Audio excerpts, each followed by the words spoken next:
Yung mga kalakbay. Hindi na ako tumuloy ng Karamuan, ang layo. Hanggang ano lang ako. Anong bayan ba to? Ayun. Mamaya sabihin ko. Ito yung dihanan ko. Bumalik na ako mga kalakbay, no? Kasi nyo, dagat yung dulo niyan. Mukha tayo ng video doon sa bundok mamaya.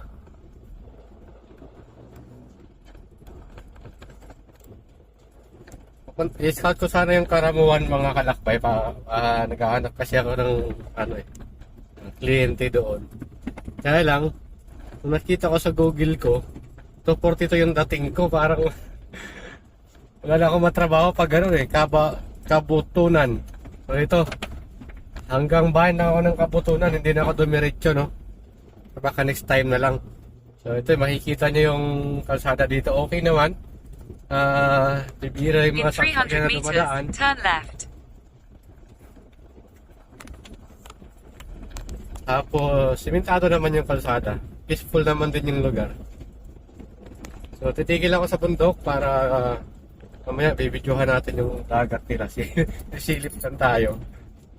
May nakita kong space doon na pwedeng pwedeng tumigil. So, yung kalsada dito ay saktuhan lang sa dalawang lane, no?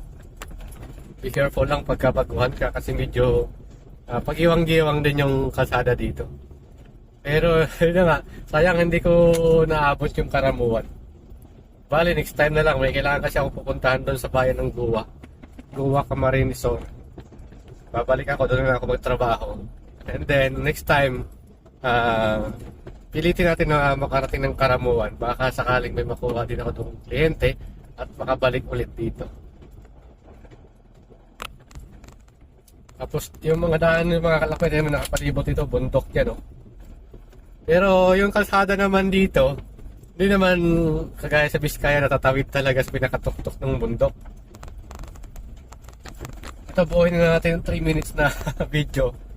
Ano lang to, nasa gilid lang naman siya ng bundok, lumaan. May mga kagaya nito, medyo mild lang na terrain, pero kayang-kaya naman.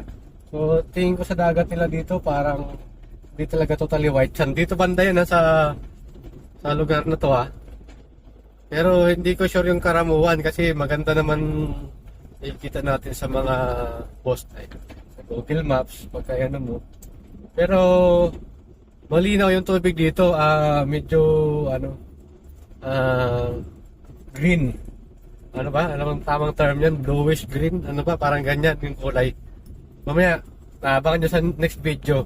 Next video na lang yung dagat. So, titigil tayo pag may magandang spot, no? Ito lang yung daan dito. Ito yung kalsada. So, makikita yung dulo niya, yung parang biak. Dadaan tayo doon. Parang yun, yung biak sa dulo. Mapapansin nyo yung dalawang bundok na hiniwa. Diyan tayo dadaan. Pero, ano lang yan. Hindi naman ganun katarik yan.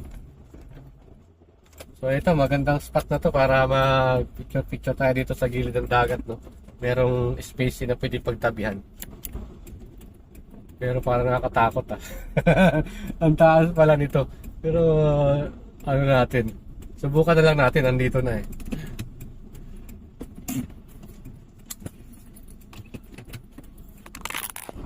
Yun, sa mga gusto pumunta ng Karamuan Island, huwag kayo matakot, maganda yung kalsada dito, no? Yun lang. Ito, panoorin nyo sa next video yung karagatan dito. Dito sa bayan na binanggit ko kanina. Yun lang.